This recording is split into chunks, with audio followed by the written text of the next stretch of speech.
Disappearance of Crystal McDowell. On the morning of August 26, 2017, Crystal McDowell disappeared without a trace. Her car was found abandoned in a Motel 6 parking lot in Baytown, Texas, raising immediate concerns about foul play. Authorities were left with little to go on, and as time passed, their only hope of finding answers rested on piecing together a timeline and identifying potential suspects. Crystal's family and loved ones were left in agony, desperate for any clues that could lead to her whereabouts or the truth about what happened to her. Despite a public outcry, the investigation faced significant hurdles, and Crystal's body was nowhere to be found. The case became a focal point for law enforcement and volunteers who conducted extensive searches in the area, hoping for any sign that could give closure to Crystal's family. Search efforts and volunteer involvement in response to the disappearance. A large-scale search effort was organized by local authorities, including Texas EA and a group of dedicated volunteers. The search took place on September 9,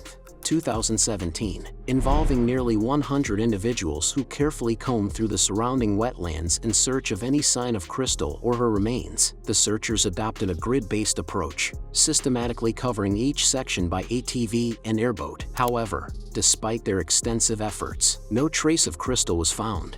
The failure to locate her body or any physical evidence made the investigation even more challenging, leaving investigators with little to go on in terms of concrete evidence. Yet, the determination of the Texas Rangers remained unshaken. They continued their work, searching for any potential clues that could link Crystal's disappearance to the person responsible for her tragic fate. Suspicion of ex-husband and boyfriend. As the investigation unfolded, attention turned toward potential suspects. Crystal's ex-husband, Steve McDow, and her boyfriend at the time were considered to be possible persons of interest. While investigators looked into both individuals, no solid evidence emerged to directly tie them to Crystal's disappearance. Still, the Rangers remained focused on Steve, who had reportedly made disturbing statements about Crystal following their divorce. His behavior in the days leading up to her disappearance raised suspicions. Investigators also noted that Steve's proximity to Crystal's car when it was found raised further red flags. Despite a lack of concrete evidence, Steve's potential involvement lingered as a key aspect of the investigation. The Rangers decided to dig deeper into the circumstances surrounding Steve's whereabouts on the morning Crystal went missing. CCTV footage from Motel 6 parking lot. A breakthrough came when investigators turned to security footage from surrounding businesses, hoping to find video evidence that could shed light on the events surrounding Crystal's disappearance.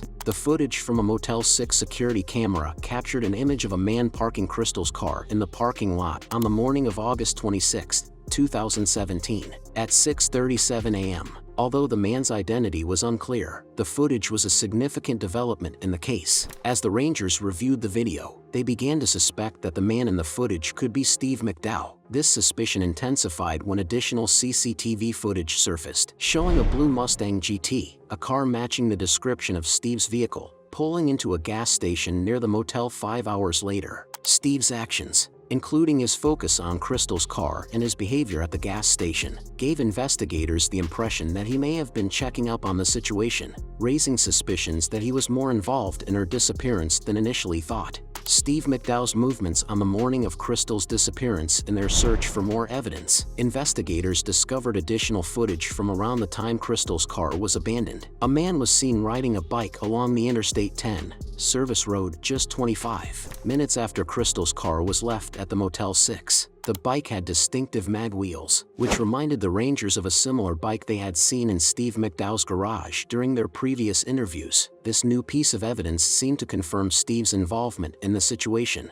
The Rangers then reviewed CCTV footage from a Walmart across the street from the motel, where they saw a man resembling Steve purchasing a bike with mag wheels in the early hours of the morning. The footage showed him paying with cash, which seemed to fit into the timeline of events surrounding Crystal's disappearance. These discoveries raised serious doubts about Steve's claims of innocence. Steve McDow's involvement in Crystal's disappearance. Despite the mounting evidence, Steve McDow denied any involvement in Crystal's disappearance. He was brought in for a follow-up interview with the Rangers, where they confronted him with the CCTV footage and other findings.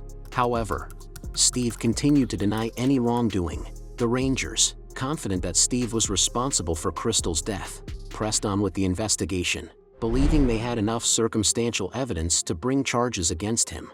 While they were convinced of Steve's guilt, The one missing piece of evidence they still needed to make their case was Crystal's body. The absence of her remains made it difficult to secure a conviction, as a murder charge without a body relies heavily on circumstantial evidence and witness testimony. The district attorney's decision to search for Crystal's body. The district attorney emphasized the need to locate Crystal's body in order to secure a conviction against Steve McDow. The lack of a body presented significant legal challenges, especially when it came to charging Steve with murder. In the absence of physical evidence, a conviction would depend on circumstantial evidence, witness statements, and Steve's confession. Finding Crystal's body would be critical for building a solid case, providing the DA with the evidence necessary to pursue a first-degree murder charge. The DA's desire to locate Crystal's remains also stemmed from the emotional toll the case was taking on Crystal's family. Her loved ones needed closure and answers, and locating her body would be essential to giving them the truth. The search for Crystal's remains became the focal point of the investigation. Steve McDow's disturbing comments and the safety of his children as the investigation progressed. Disturbing statements made by Steve McDow were brought to the attention of the authorities. He had reportedly made comments about murder and even threatened to take his own life after Crystal filed for divorce. These comments raised alarms for the safety of Steve's children, Madden and Maui. Concerned for their well-being,